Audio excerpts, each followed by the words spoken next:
Jika kamu bisa menyembuhkan anak saya sampai bisa bicara, aku mau kau jadikan istrimu.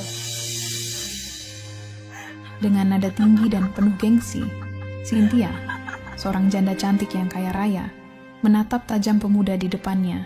Kamu cuma pemuda desa? Mana mungkin bisa menyembuhkan anak saya? Nada suaranya terdengar sombong, diikuti senyum sinis yang menusuk hati. Ia lalu menambahkan sambil tertawa kecil, kalau dalam 2 bulan kamu bisa membuat anak saya bicara, aku ikhlas jadi istrimu. Malam itu, kompleks perumahan elit di pinggiran kota tampak begitu sunyi, seolah waktu berhenti di antara gemerlap lampu taman yang lembut. Rumah-rumah megah berdiri berjejer bagai istana, namun di balik kemewahan itu, ada satu rumah besar yang menyimpan kisah sepi. Rumah milik Cynthia, seorang janda kaya berusia 35 tahun. Dari luar, rumahnya terlihat hidup. Taman rapi, lampu indah, mobil mahal di garasi. Tapi di dalamnya hanya ada 2 suara, langkah kaki Cynthia dan desahan lembut seorang anak kecil bernama Rara. Rara, putri tunggalnya yang berusia 5 tahun, belum pernah mengucapkan satu kata pun seumur hidupnya. Tidak pernah tertawa, tidak pernah memanggil mama. 5 tahun Cynthia berjuang, membawa anaknya ke berbagai dokter, terapis, bahkan sampai ke luar negeri. Namun hasilnya tetap sama, sunyi. Malam itu Cynthia duduk di ruang tamu megahnya, memandangi Rara yang sedang bermain boneka di lantai marmer dingin. Pandangan matanya kosong. Kenapa kamu gak bisa bicara, nak? Bisiknya pelan, hampir seperti doa yang hilang di udara. Mama sudah lakukan segalanya. Di mata orang lain, hidup Cynthia sempurna. Wajah cantik, harta berlimpah, status tinggi. Tapi semua itu tak berarti tanpa suara kecil yang memanggilnya Mama. Di kompleks, orang mengenalnya sebagai wanita sombong, berkelas, dan sulit didekati. Namun sesungguhnya, kesombongan itu hanyalah dinding yang ia bangun untuk menutupi kesepian yang menggerogoti hatinya setiap malam. Hingga suatu pagi, hidup Cynthia berubah. Saat ia sedang menunggu tukang kebun yang biasanya datang, muncul seorang pemuda desa yang belum pernah ia lihat sebelumnya. Bajunya sederhana, kulitnya legam terbakar matahari, di punggungnya tergantung tas kecil berisi peralatan herbal. Dengan sopan ia menyapa. "Selamat pagi, Bu. Saya Bayu, orang baru dari desa seberang. Saya menggantikan Pak Joni yang sedang sakit." Cynthia menatapnya dari ujung rambut hingga kaki dengan tatapan sinis. Pemuda desa? Ya sudah, asal kerja cepat dan gak bikin kotor, silakan. Bayu hanya tersenyum dan mengangguk. Ia mulai bekerja di taman yang rindang itu, sementara Rara duduk di ayunan, memandangi pemuda itu dengan mata polos. Bayu berhenti sejenak, lalu berkata lembut, "Cantik sekali, Dek. Mau bunga?" Ia memetik setangkai bunga kecil dan meletakkannya di pangkuan Rara. Dan entah keajaiban dari mana, bibir kecil Rara terangkat. Senyum tipis muncul untuk pertama kalinya setelah bertahun-tahun. Dari teras, Cynthia melihat kejadian itu dengan wajah tercengang. Dalam hatinya timbul rasa heran bercampur tidak suka. Anak ini gak pernah senyum sama siapapun. Kok bisa karena tukang taman desa itu? Gumamnya pelan. Ia tak tahu senyum kecil itu adalah tanda bahwa takdir baru sedang mengetuk pintu hidup mereka.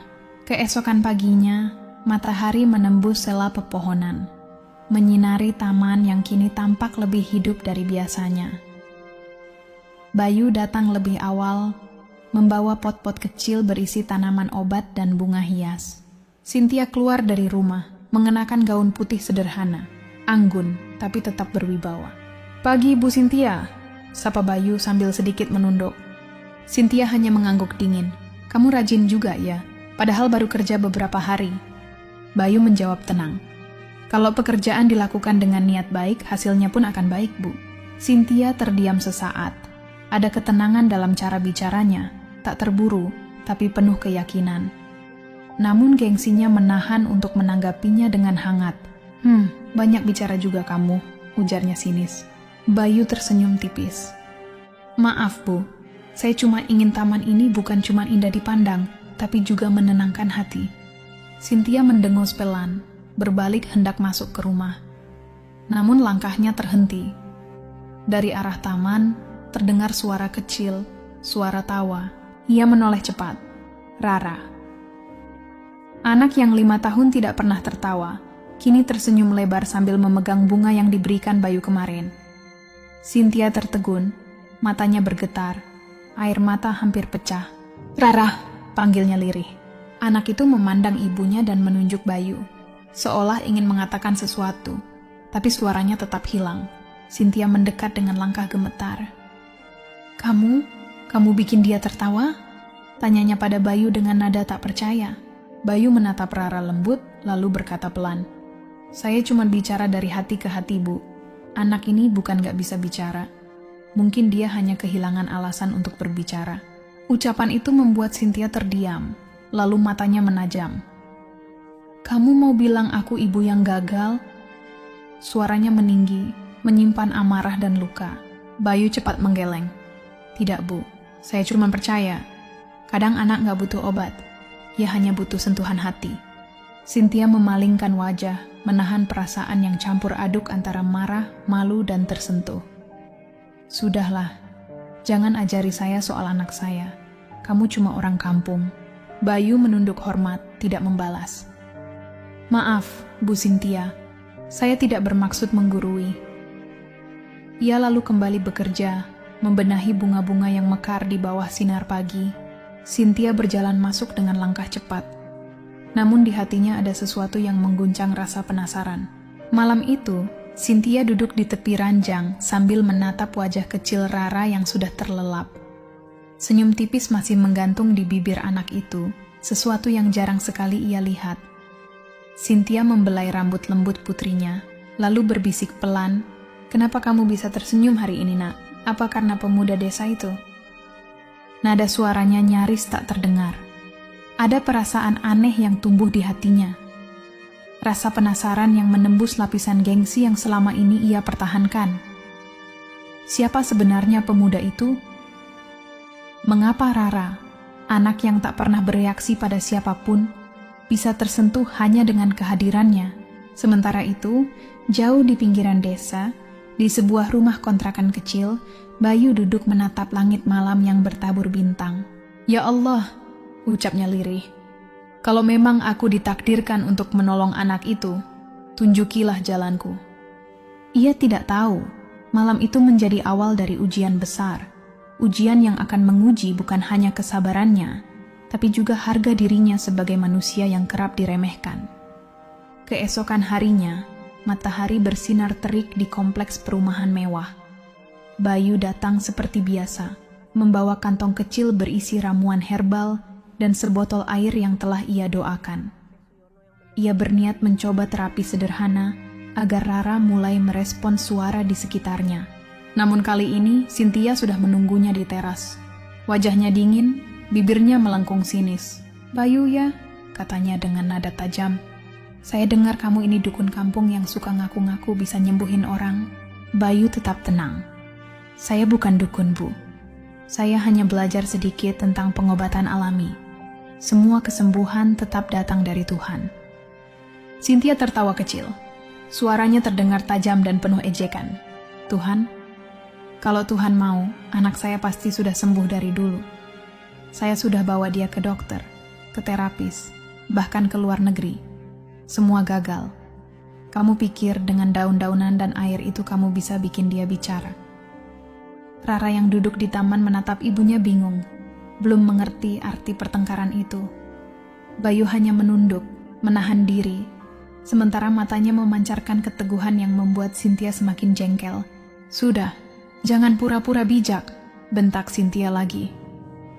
"Kamu cuma pemuda desa. Kamu bahkan gak pantas berdiri di taman rumah saya. Cuma karena anak saya tersenyum sekali, bukan berarti kamu bisa apa-apa." Suasana menegang. Para asisten rumah tangga yang melihat dari kejauhan menahan napas, takut tapi penasaran. Bayu mengangkat wajahnya perlahan, menatap Cynthia dengan tenang. "Saya tidak bermaksud melewati batas, Bu. Saya hanya ingin membantu. Tapi kalau Ibu keberatan, saya bisa pergi sekarang juga." Cynthia menatapnya tajam, namun di balik sorot matanya ada gejolak yang tak ia pahami. Ia benci ketenangan Bayu, benci karena pemuda itu tidak mudah terpancing oleh amarahnya. Ia ingin menguji batas kesabarannya. Baik, katanya akhirnya dengan nada menantang. Kalau kamu yakin dengan omonganmu, aku kasih waktu 2 bulan. 2 bulan untuk buktikan bahwa kamu bisa membuat anakku bicara. Kalau gagal, jangan pernah injakkan kaki di kompleks ini lagi. Bayu tetap tenang. Dan kalau saya berhasil, tanyanya pelan. Apa yang akan ibu lakukan? Cynthia tersenyum sinis, menegakkan dagu dengan sombong. Kalau kamu bisa nyembuhin anak saya dalam 2 bulan, saya ikhlas jadi istri kamu. Tapi itu mustahil. Kamu cuma pemuda desa. Mana mungkin bisa menyembuhkan sesuatu yang dokter pun gak sanggup. Suara Cynthia bergema di halaman rumah. Para pekerja menatap dengan mata lebar. Tapi Bayu hanya menunduk sebentar, lalu tersenyum lembut. Saya tidak tertarik dengan janji seperti itu, Bu Cynthia. Saya hanya ingin berusaha. Tapi ada satu hal yang saya minta. Cynthia mengerutkan kening. Apa itu? Hargailah orang lain, sekecil apapun mereka. Karena kadang, keajaiban datang dari tempat yang paling ibu remehkan. Cynthia terdiam. Kata-kata itu seperti menampar hatinya, tapi ia terlalu angkuh untuk mengakuinya. Baiklah, katanya dingin. Buktikan kalau kamu bukan cuma omong besar. Bayu mengangguk dan mulai bekerja di taman. Cynthia berbalik masuk ke rumahnya, tapi langkahnya terasa berat. Di dalam dadanya, ada sesuatu yang berubah. Rasa marah, penasaran, dan takut yang bercampur jadi satu. Ia tidak tahu. 2 bulan ke depan akan menjadi perjalanan yang menguji bukan hanya keyakinan Bayu, tapi juga kesombongan dirinya sendiri. Sejak hari itu, suasana di rumah besar itu berubah. Setiap pagi, Bayu datang dengan langkah tenang, membawa ramuan herbal, air doa, dan ketulusan di dadanya. Cynthia tetap menyambutnya dengan tatapan dingin, seolah ingin membuktikan bahwa ia tetap di atas.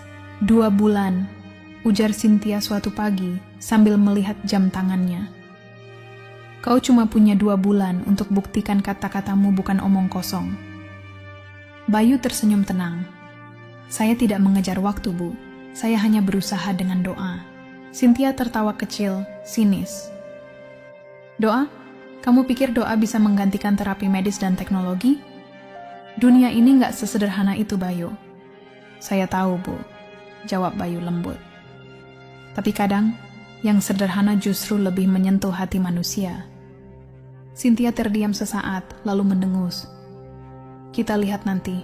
Jangan harap aku percaya hanya karena kau pandai bicara. Bayu memulai terapinya dengan sederhana. Ia mengajak Rara duduk di bawah pohon Kamboja yang rindang, menyiapkan semangkuk air putih yang telah ia doakan, lalu meneteskan sedikit di bibir Rara. Air ini bukan sihir, Dek, katanya lembut. Ini cuma doa dari hati yang tulus. Coba dengarkan suara burung itu. Rara menatap langit. Seekor burung kecil berkicau di dahan. Suara itu lembut dan indah. Bayu tersenyum, menatapnya penuh harap. Suara itu indah kan? Coba rasakan di dadamu dan ucapkan dalam hatimu. Burung kecil disangkar bergetar pelan, seolah ikut menatap ke arah Rara yang kini duduk di kursi taman. Bayu berdiri di hadapannya, wajahnya lembut, sabar, dan penuh harap. Untuk sesaat, dunia di sekitar mereka seakan berhenti. Rara menatap pemuda itu lama, lalu mengangguk pelan. Tak ada suara keluar dari bibirnya, tapi gerakannya mulai berubah. Seolah ada sesuatu yang ingin ia ucapkan. Dari balik jendela kaca besar, Cynthia memperhatikan dengan ekspresi yang sulit dijelaskan, antara kagum, bingung, dan tak percaya. Anak itu diam. Tapi pemuda itu seperti berbicara langsung pada jiwanya. Gumamnya pelan, kemudian mendengus. Buang waktu. Hari demi hari berlalu. Namun, Bayu tak pernah absen. Setiap pagi ia datang membawa ramuan dari akar dan bunga. Kadang sore hari ia datang hanya untuk menemani Rara berjalan di taman. Ia berbicara dengan sabar, mengajari anak itu menyebut nama-nama benda, huruf, dan warna. Sementara Cynthia hanya bisa memperhatikan dari kejauhan, antara kesal dan heran. Kenapa dia tak menyerah juga? Bisiknya pelan. Aku sudah hina dia berkali-kali, tapi dia tetap datang dengan wajah tenang itu. Malam itu, Cynthia nyaris terjatuh dari kursinya ketika mendengar suara samar. Ia menatap Rara yang sedang tertidur. Rara, apa kamu barusan bicara? Tanyanya dengan nada panik. Rara membuka mata sebentar, tersenyum, lalu kembali terlelap. Tak ada suara lagi. Cynthia memegang tangan putrinya erat-erat. Air matanya menetes tanpa ia sadari. Mungkin cuma halusinasi, katanya, menenangkan diri. Keesokan paginya, dari balkon rumah, Cynthia memperhatikan Bayu yang sedang mencampur ramuan di taman. Ada sesuatu pada wajah pemuda itu, ketenangan yang sulit dijelaskan. Kenapa aku jadi memperhatikannya? Batinnya kesal. Tidak, aku hanya ingin membuktikan kalau dia pasti gagal. Tapi di lubuk hatinya yang paling dalam, Cynthia mulai takut. Takut kalau pemuda desa itu benar-benar bisa melakukan sesuatu yang tak bisa dilakukan siapapun. 3 minggu sudah berlalu sejak hari pertama Bayu datang. Tak sekalipun ia absen.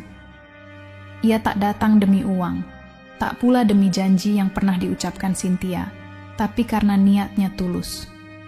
Setiap pagi, ia duduk di taman, berbicara dengan Rara tanpa kata, hanya lewat tatapan mata dan gerak bibir. Ia mengajarinya merasakan getaran suara, menggerakkan lidah, dan mengucapkan pelan, "Coba lihat bibir Om." Ya, ucapkan.